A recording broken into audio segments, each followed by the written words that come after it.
Right, we have Sky Valley Mistress here now. So, do you want to introduce yourselves?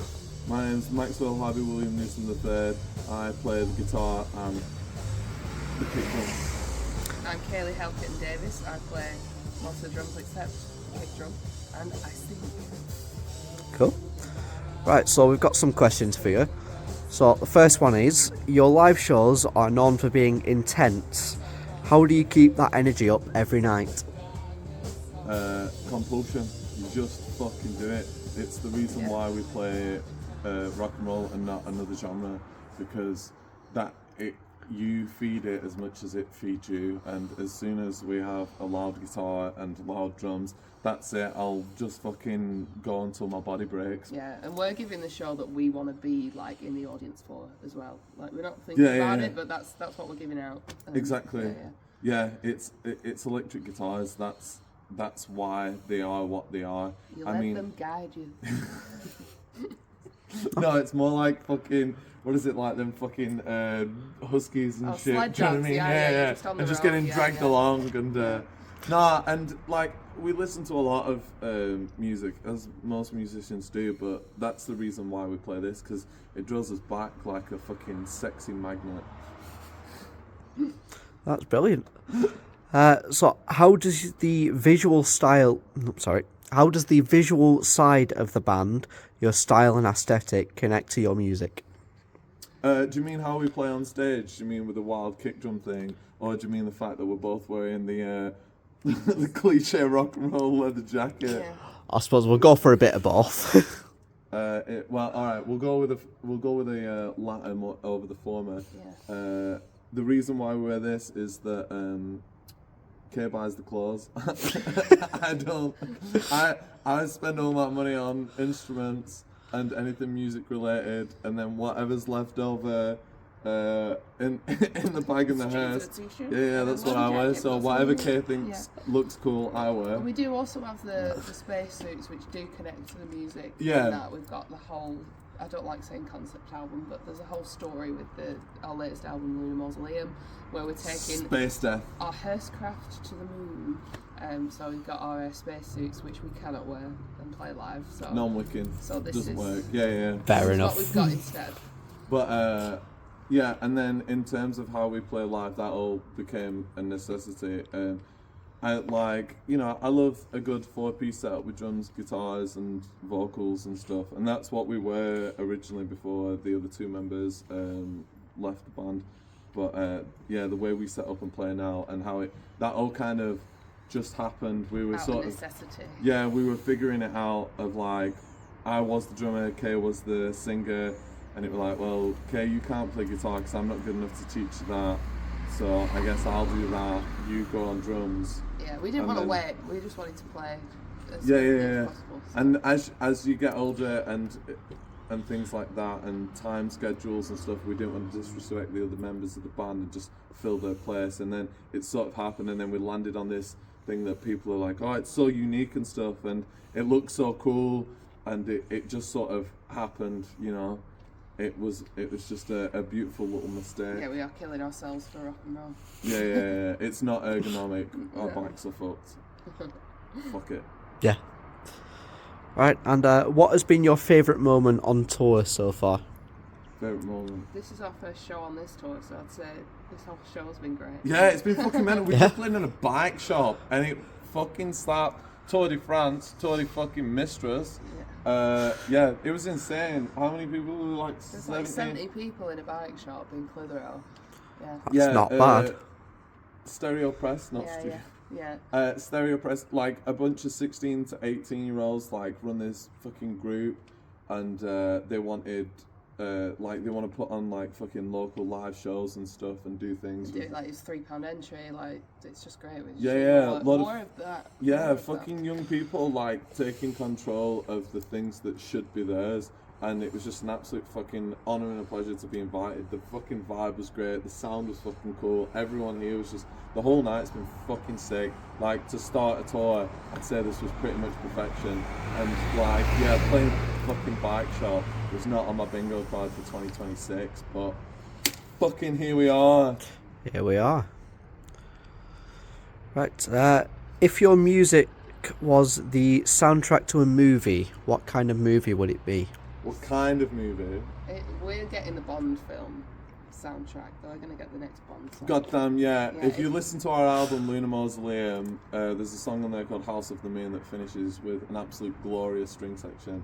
If that doesn't earn us the fucking call for the Bond film, fucking the world is corrupt. Yeah, but I think Exit List is also, that could be on Goddamn, the whole thing type, is. like, do you know, if you listen to the end of Exit List and you imagine driving our hearse off a cliff, that's...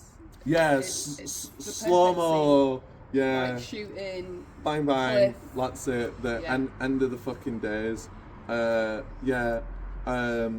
We suit every genre. Action, fucking horror, rom-coms, definitely. I do like a wedding at the end. I like a happy ending. You know, I feel like all our albums are a weird little happy ending. Do you know what I mean? Yeah. So that's the kind of film that I'm going for. One that you don't even have to watch. You can just shut your eyes and fucking the story tells itself. Beautiful. There you go. Brilliant. Right, 2 more questions. What is the best thing about the grassroots music scene right now? Oh, I can answer this. I think so. As difficult as the pandemic was, and I think a lot of jobs were lost, and it's made it a lot tougher. And the strain, especially on like smaller venues, has been insane, and how people aren't making profit. Weirdly, what it's done is that you've now got all the people who are still in it at this level. It's kind of like not like weeded away the people who didn't, you know what I mean? But what it's done is it's like distilled it into the people who absolutely live and fucking breathe it. And that every venue we go to and we play, and every other band we fucking meet now, it's like it's not like a desperation, it's like this fucking, but it's like a need and a fucking compulsion and an obsession. And everyone we've met at this level, it's changed like since before the pandemic. The people who are involved now, like they fucking want it, and they know how valuable it is, and how much arts and music at this level means so much, and how it needs to exist. And they know the little roles that they're playing in that, how valuable they are. And I think that's the most beautiful thing about it. And it's also for us getting to meet so many of those people. Yeah, and everyone's just like grateful that everyone's around, you know. Yeah, like, hey, that's thanks it. For booking us, and like, hey, thanks for showing up. Like, that's thanks it. For being a band. We're all so grateful of each other, and it's made this community of like we're all. I think everyone's silently doing this work together. That a lot of time doesn't get a lot of praise and a lot of thanks, and I mean a lot of people at the venues and the behind the scenes crews and the stuff that are working like fucking day in day out for like absolutely fuck all to keep this stuff alive. And I think it's completely wrong and unjust, but it's the fact that those people are doing it and getting to meet those people and how that all exists at the moment. It's weirdly like a beautifully like fucking disastrous thing to be part of, you know. We can see so many things like crumbling and falling apart around the edges, and it's, you know, taking us all one by one and little bit by little bit, but the core of what it is still there, and I don't think it'll ever stop because of people like that. And I think one day it'll grow and it'll be bigger and better and more badass, and then all the fucking politicians go fuck themselves. Yeah, I nearly got on a spiel then. That was Sorry. a short answer. Yeah, that was a Max Newsom short answer. Fair enough. Censored. And my last question, what advice would you give to other young musicians starting out? Do it. Do it now. Why are you waiting? What are you waiting for? You won't make any money, but do it. It's fun. It doesn't matter. It doesn't matter. Do it on your terms. Do it because you want to do it. And the more you do it, the more you practice in doing it, and the more you do it, the better you get at it, and then the more you understand yourself. I think I knew exactly what band I wanted to be in when I was 16 years old, and it's taken me another 16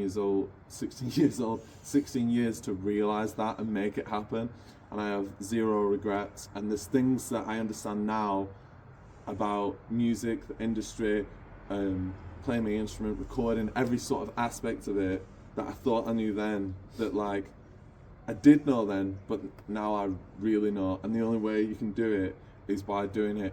Don't say no. Take every opportunity, and if you've got it in you, you'll find a way. There's no quick answers. The only way that you'll figure it out is by just fucking playing that show, practicing your instrument, putting your fucking phone down, not giving a fuck about someone else, not looking at fucking Reddit because someone's telling you to buy a fucking pedal or whatever. You go and listen to it. You fucking choose the things that you like. You listen to the bands that you like. You do the thing that you want. Take the influences from the things that you see in life, synthesize that and make it into beautiful art that only you can create. And watch the bands that you're playing with. Don't just leave after your show. Yeah. Like, make those connections. Fucking right. And support everyone like you expect everyone else to do. That's it. Don't network like some fucking business sleazeball. Like, be involved in the music scene because you care about it, because you want it to exist.